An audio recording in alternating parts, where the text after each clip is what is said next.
Olá, vamos falar sobre a eletrosfera do átomo e como os elétrons estão distribuídos nessa eletrosfera.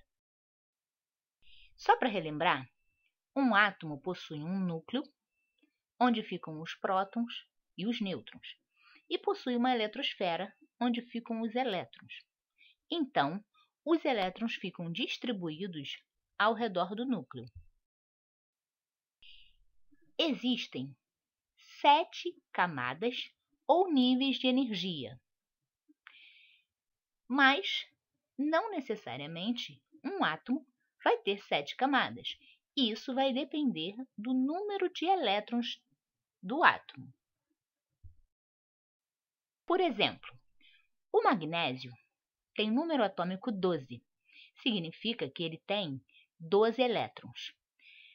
A distribuição eletrônica do magnésio faz com que ele tenha apenas 3 camadas da distribuição eletrônica. Então, a quantidade de camadas tem relação com a quantidade de elétrons de cada átomo. Existem, ao todo, 7 níveis ou 7 camadas, e cada uma delas comporta um número máximo de elétrons. Então, o primeiro nível, o nível 1, chamado de camada K, comporta no máximo 2 elétrons. O nível 2, camada L, comporta no máximo 8 elétrons. O nível 3, camada M, comporta no máximo 18 elétrons. O nível 4 e o nível 5, que são as camadas N e O, comportam no máximo 32 elétrons. O nível 6, que é a camada P, no máximo 18, e o nível 7, que é a camada Q, no máximo 8 elétrons. Assim como existem os níveis de energia, também existem os subníveis de energia. Os subníveis de energia conhecidos são representados pelas letras S, P, D e F. Assim como nos níveis, os subníveis também têm uma quantidade máxima de elétrons. O subnível S comporta no máximo 2 elétrons, o subnível P no máximo 6 elétrons, o D no máximo 10 e o F no máximo 14 elétrons. Então, é possível fazer uma relação dos subníveis com os níveis.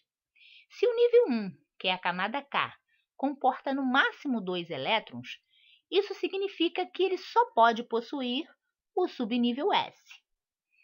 No nível 2, ele comporta no máximo 8 elétrons, então ele pode ter os subníveis S e P.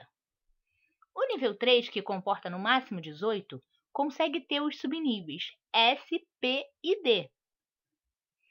Já o nível 4 e o nível 5, que comportam no máximo 32 elétrons, podem ter os subníveis S, P, D e F.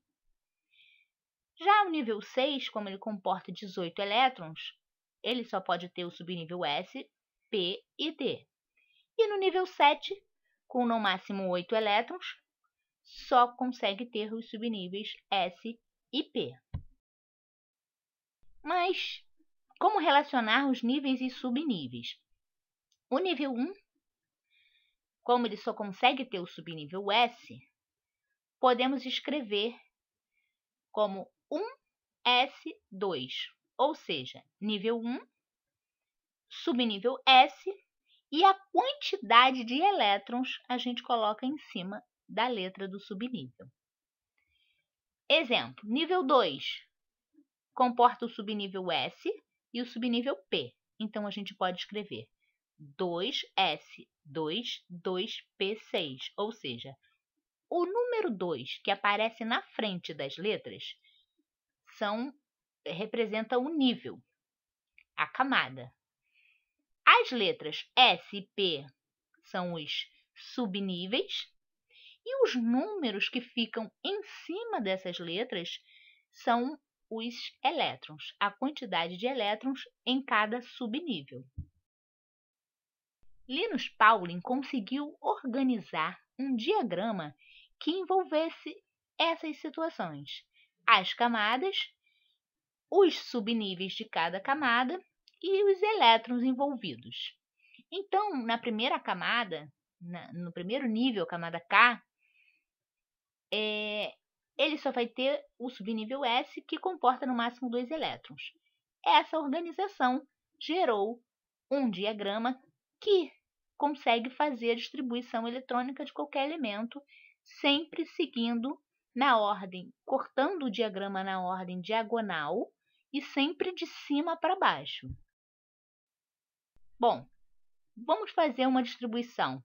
Usando o magnésio, que tínhamos falado lá no início, que o magnésio tem 12 elétrons e tem uma distribuição eletrônica com 3 camadas, nós vamos usar o diagrama de Pauling para verificar essa distribuição.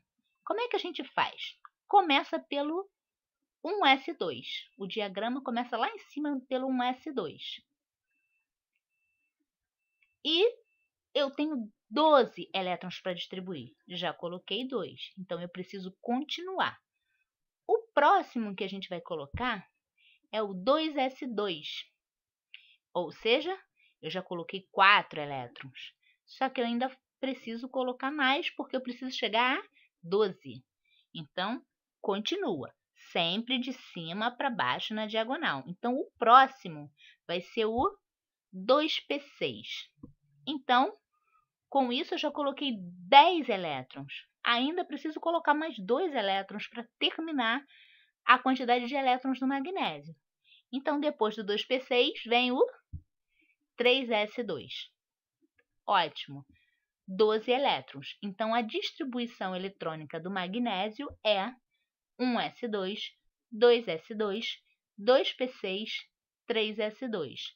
E isso significa que ele tem 3 níveis de energia, que no primeiro nível ele tem 2 elétrons, no segundo nível 8 elétrons e no terceiro nível 2 elétrons.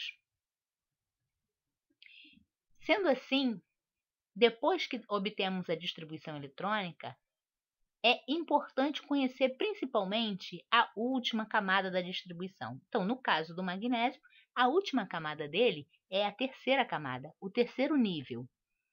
A partir daí, a gente consegue relacionar com as ligações químicas.